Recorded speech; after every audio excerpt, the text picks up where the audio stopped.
Welcome to the Hidden Why Podcast, episode 1040. This is my interview with Andrea Small. She is the co-author of a new book called Navigating Ambiguity. Enjoy. Hello, Andrea. Welcome to the Hidden Why Podcast. Great to have you here today. Thank you so much for having me. From the other side of the globe, Whereabouts are you? San Francisco. San Francisco. Never been? We'll go someday, I hope. One day. The Bay Area is a really cool place to visit. I recommend it.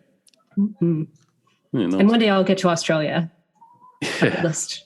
Yeah, it's all the plan. There's so many places I want to travel.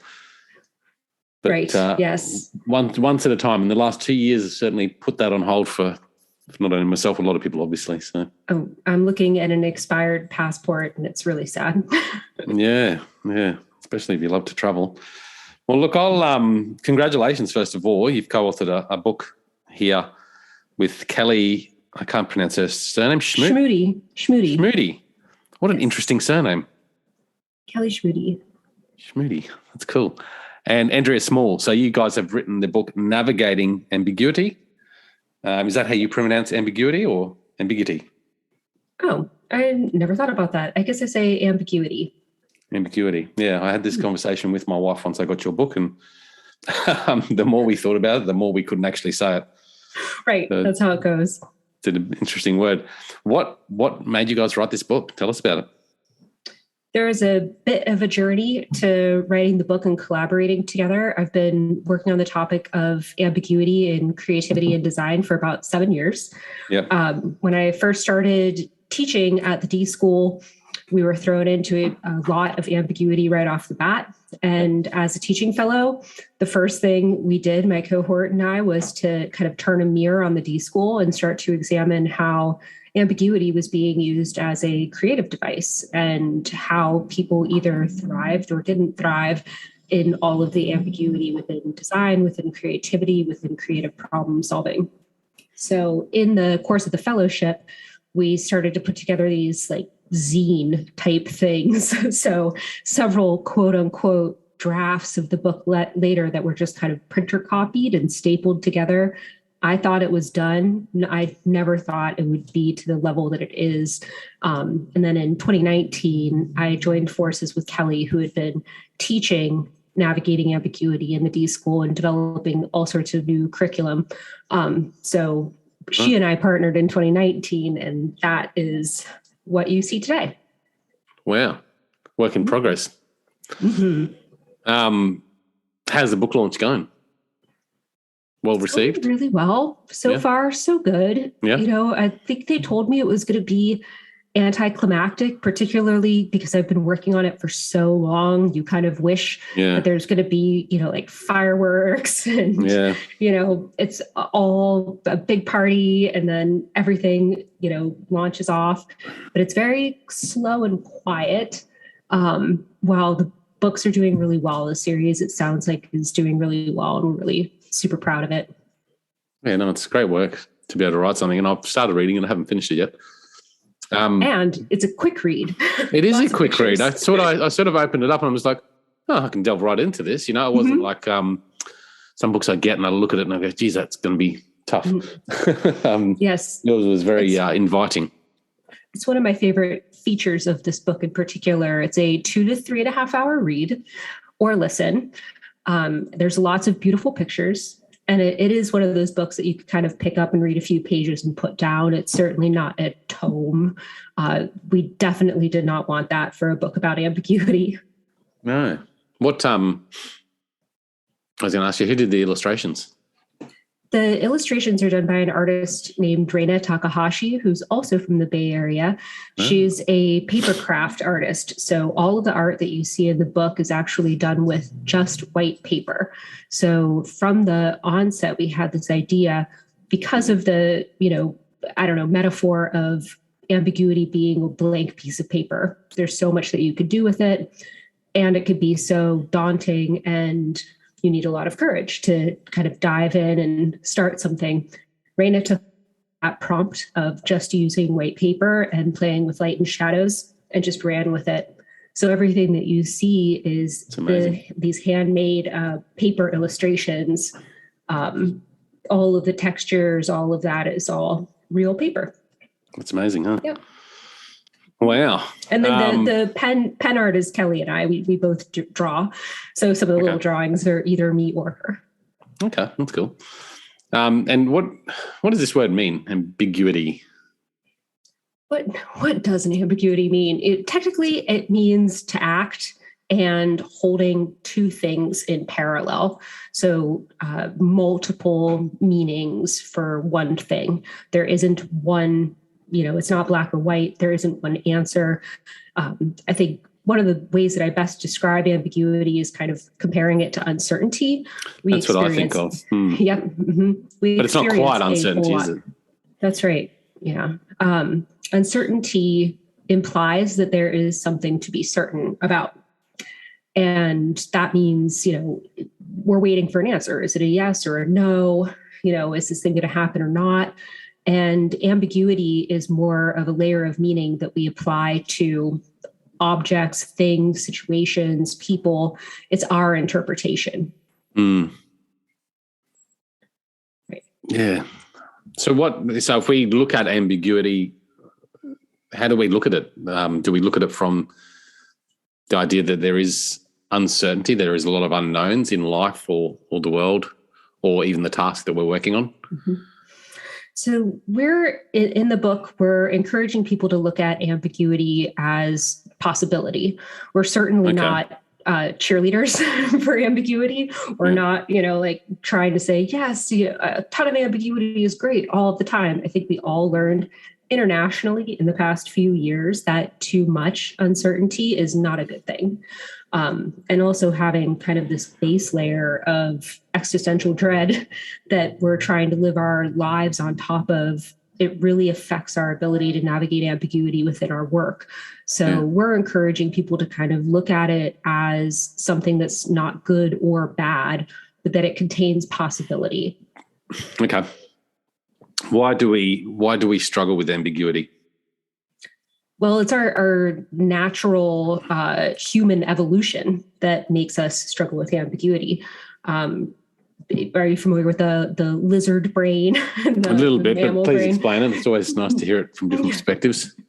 Yeah, so I'm certainly no brain scientist, but the way that I understand it is that our brain has evolved initially to keep us alive, to protect us from threats. So if you see a rock, you might think, okay, there's a bear behind that rock and I don't want to die. So your brain goes to the negative thing in order to protect you. It's a survival instinct. And that part of the brain, the older part of our brain, is still in there, the amygdala. Yeah. It's still there, and it still processes all of our thoughts first. That's just how the brain works. I'm sure there's brain scientists listening to that. That's like, that is certainly not how the brain works. That's what I understand from our research.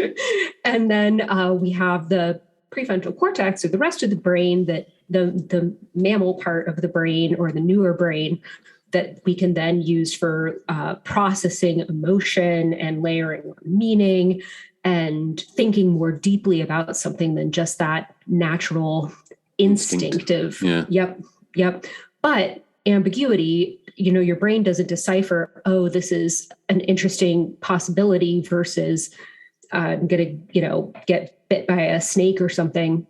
It just immediately defaults to no.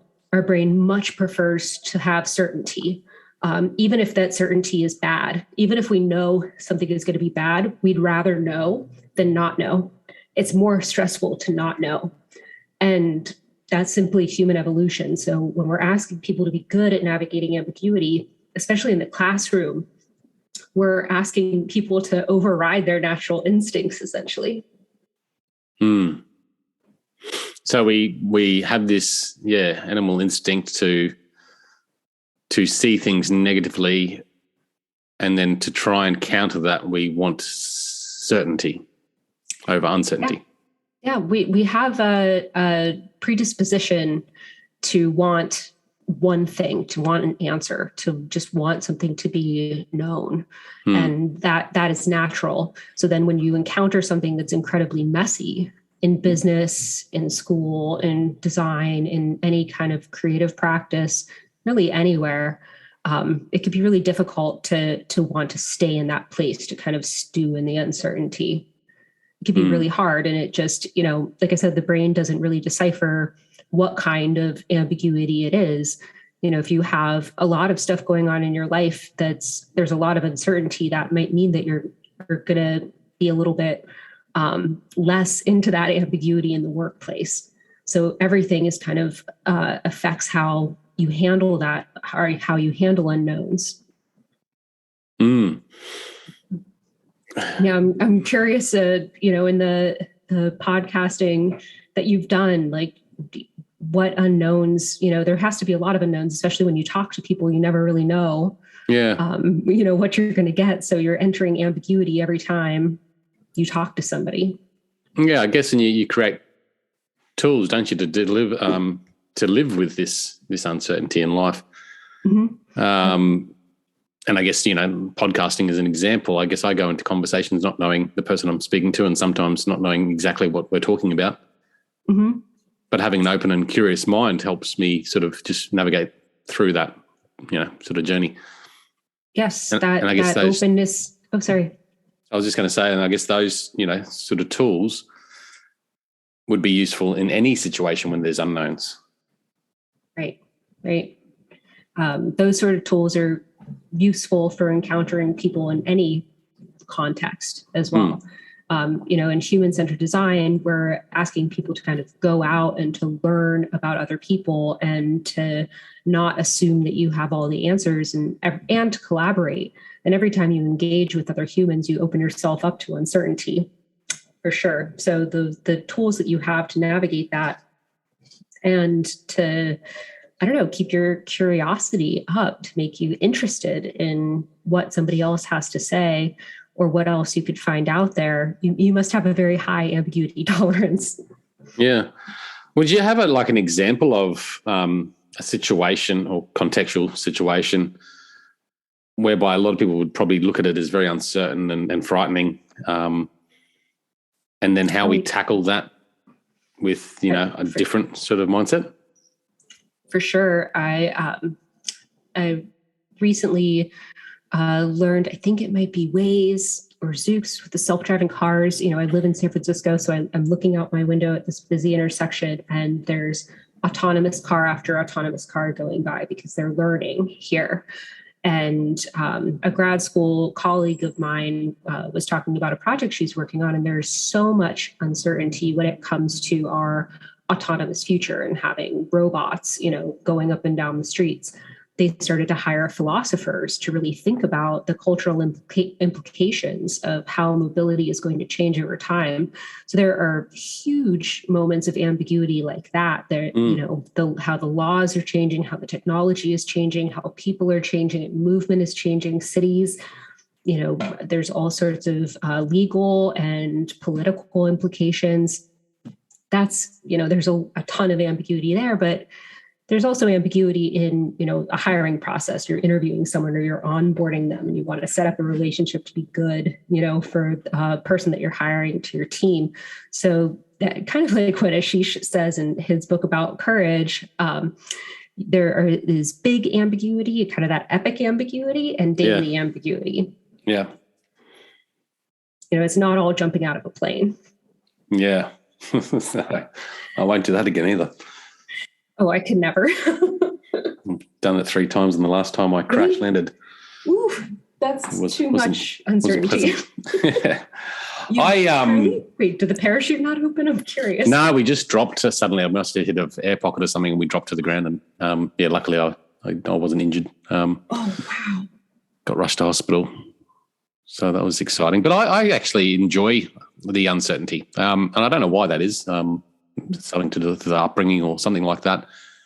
Mm-hmm. I've got a curious and open mind too, which sort of helps me navigate that uncertainty. But I've just found that whether it's big or small, particularly big stuff, I really like. When you walk through it and come out the other side, you have this level of growth. And I think that's what's really the opportunity behind any ambiguity that we face in life. Yes, there's anytime you take a risk of any kind, there's ambiguity there. Yeah. If you're taking a risk, it's a risk because there's uncertainty, for sure. And each time you take a risk, you build up your capacity to continue to do that. It's really a muscle that you can practice and build. Yeah, absolutely. But at the same time, I mean, I look at that and bravely say that I'm that sort of person, but I do have a lot of comforts in my life that would be very difficult for me to change because I have them for a reason, to help me deal with that level of ambiguity every day. We do have those comforts too, which you then have to be brave to try and break if they're not, healthy comforts, I suppose. Right.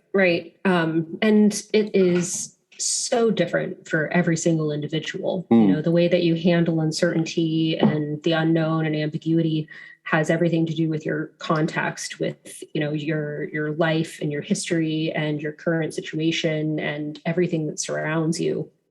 So, and it changes every day. So your comfort with ambiguity today might be really great. And then tomorrow something could change and it's just not. So having that flexibility to understand that people's capacity for uncertainty is not consistent, or is not, it's also ambiguous. Very meta. Yes. Right. So what do you, what tools do you have for us to help us use ambiguity? And I like it, like using it for the opportunity that might be there. What tools could you give us to help us navigate that? And I guess it's very different for situations, but. Yes, it is very different depending on the situation. And the first thing we say about tools, when we first started writing the book, we had a finite list of tools where we're like, here are the 10 tools for navigating ambiguity. And, back to our brain loves that. Our brain loves, a list, a complete list. And certainty around what those tools are. And we realized that there's no finite toolkit to attain. There's no, amount of tools that you learn and then you've got it. The toolbox that you have for navigating ambiguity changes. And what you need is up to the task at hand. Yeah. So if we equate it to like sailing and navigation, your tools might be about the direction of the wind or your pace, or navigating with the stars, or the position of the sails. For navigating ambiguity, we articulated the tools as a series of balances. So balancing your perspective, balancing your pace, balancing the scale in which you're observing things. And then there are tools within that. So if you just look at something like balancing your pace, knowing when to speed up and slow down. We have an example in the book from Kimmy Werner, who's a professional freediver who freedives for like up to a minute at a time. And she has this great TED Talk about slowing down to speed up. When you're diving and you're starting to gasp for air, you have this natural desire to start kicking and, to kind of have this freak out moment. And that actually expends more energy. So what you want to do is calm your heart down and to slow down. She says, when you feel the need to speed up, that's most often when you really need to slow down. And speeding up and slowing down it could be a luxury. If you have deadlines, you have budgets, you can't really just slow down whenever you feel like it. But there are other things that you can do to kind of, speed something up if, you're stuck and you need some ideas and you just need to get, the wheels turning again. Or if, you are spinning a lot and you need to slow down and talk to people and, share your work with other people. So we articulated the tools kind of like that. And then there are like very, like specific tidbits or tips that we give. But we wanted it to feel more like this DIY kind of toolkit that you could reach into and grab whatever you need depending on the situation. And create your own DIY. What I suppose to understand what tools you need for the situation, you need to have some level of awareness, don't you? Yes, for sure. Even, if we just learning what ambiguity is in the first place. understanding what you're experiencing, articulating what it is that you're struggling with. And then actually that's in the first balance in the toolkit is look in, look out. Looking in, meaning understanding what's going on with yourself. Like, what are the signs that you're experiencing some kind of uncertainty, or your palms sweating or is your heart racing? What are the signs? And just becoming aware of those so that you know, hey, I'm sort of freaking out here. But that's what happens when I feel this way. And once you have that awareness of yourself, and you're good with ambiguity, that doesn't necessarily mean everybody around you is going to be as well. So then checking in with them and having an awareness of how it's affecting them as well. Yeah. How do you check in with someone to see how it's affecting them? Just by asking questions? Yeah, by asking, by inviting them in to conversation. In the book, we talk about an example where a fellow of ours was really, really freaking out at the beginning of the fellowship, just so much uncertainty and, being in this new place and all these new classes and just learning the design process. And he shared how he felt with somebody else. And that somebody else said, I'm freaking out too, man. And just sharing where he was with somebody else was that thing that opened it up. So not even just like, going around and asking people how they are, but being honest and comfortable with where you are. You know when to look out when you're feeling really alone, when you're, you've run out of inspiration, when your curiosity is kind of stalled. Like, these are good moments to open yourself up to new inputs. Yes, absolutely. Do you particularly have like some sort of meditation practice or something that you subscribe to help you with your awareness and ability to check in? Meditation is a funny thing. We taught meditation, or we had meditation in the Navigating Ambiguity workshops initially. That was sort of a, check in with yourself, this body check, like, how are you thinking? What are you thinking? How are you feeling? What are you feeling in your body kind of thing? But I personally have always struggled with kind of the textbook meditation, the sort of like sitting there and being Zen. My version of meditating is hiking. Hiking? Yes. That's the only time that I really understand, like, that meditation is not about, it's about having nothing in your brain. That constant dialogue isn't there. Like, you're truly present, just enjoying the moment. And I have a hard time doing that in my loud apartment. On a busy corner in San Francisco. Yeah. I have a much easier time doing that. And I've heard that walking meditation is a thing. It is. So I don't really have like I don't know. Do you have a daily meditation practice that you do yourself? I do. I sort of adapt it and change it and stop it and then start it, as I do in life with lots of things. And the one I do now is based on the Wim Hof breathing meditation. Oh, I don't know that. Which is giving you a couple of different benefits from his. It's not only meditation; it's actually the benefits from that breathing exercise is quite profound too.